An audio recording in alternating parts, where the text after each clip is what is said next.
Très bien, très bien. Maintenant, on va voir la directive while. C'est une boucle également qui est basée sur une condition. Donc déjà dans notre HTML, ici, j'ai tout effacé, mais on va se faire une div.container, à l'intérieur, donc une div qui aura la classe box, la classe element et on va faire $, parce qu'on va en créer plusieurs, donc element, voilà, et j'en veux du coup 5. Hop, parfait.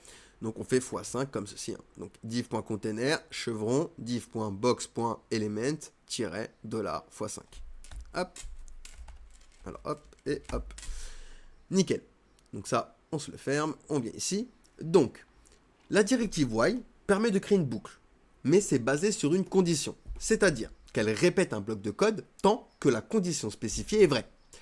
Voilà comment on l'utilise. Par exemple, ici, donc même histoire, on va utiliser nos box. 8 200 pixels, également un background, on va leur mettre les mêmes propriétés que dans la vidéo précédente, d'accord? Sauf que là, j'ai envie d'utiliser cette fameuse boucle while. Donc déjà, je vais commencer par me déclarer une variable i, et je vais dire qu'elle est égale à 1. Et ensuite ici, je fais un @while, donc on utilise du coup le mot-clé while pour utiliser cette boucle, et je vais faire $i inférieur ou égal à 5. Donc ici, si c'est true, alors element dièse et entre accolades $i va prendre une width de 50 pixels fois $i. Ok? Hop. Donc ici, je vais même pouvoir sortir de là et lui dire que $i sera $i plus 1. Ok? Donc, qu'est-ce qui se passe ici? Nous utilisons une boucle while, ok, en spécifiant une certaine condition. Ici, on est en train de dire, est-ce que i est inférieur ou égal à 5, qui représente notre variable i ici. D'accord? Alors, là, il me dit qu'il y a une petite erreur. Alors, on va vérifier. Alors, je crois que je n'ai pas recompilé. Je pense que c'est pour ça.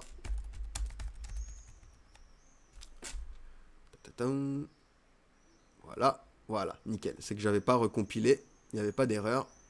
Hop, voilà.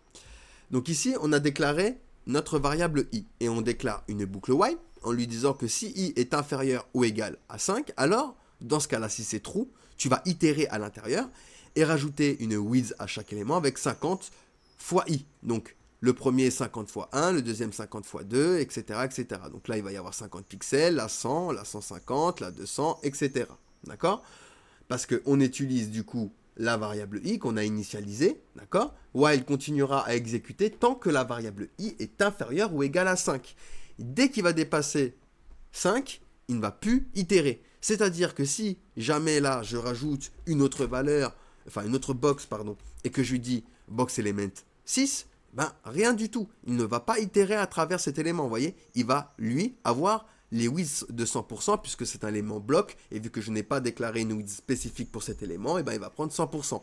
Donc ici, vous voyez, la boucle while n'a aucun effet sur mon élément 6, d'accord? Même sur mon élément 7, 8, etc. D'accord? Regardez, hop, 7, 8, vous voyez? Et ici, ça ne change rien. Ma boucle n'a aucun effet, parce que je lui dis tant que i est inférieur ou égal à 5. Par contre, si je lui dis inférieur ou égal à 7, là, hop, les deux avant-derniers, là, vous voyez, là, ça va fonctionner. Mais pas pour le dernier, pas pour le 8. D'accord? Donc, on peut lui dire inférieur ou égal, on peut lui dire supérieur ou égal, on peut lui dire égal. D'accord? Donc, le égal, avec les langages de programmation, c'est un double égal. D'accord? Égal, un seul égal, ça sert à assigner dans les langages de programmation, à assigner une valeur. L'égalité, c'est double égal. Ok? Donc, par exemple, donc là, seulement si ma variable i est égale à 7, ça fonctionnera. Par exemple. D'accord? Donc, voilà pour la directive while, qui offre une flexibilité pour créer des boucles basées sur des conditions spécifiques. Et ça permet d'exécuter un bloc de code de manière répétée jusqu'à que la condition soit fausse. Et ça peut être utile pour générer des styles ou effectuer des calculs itératifs beaucoup plus complexes. D'accord?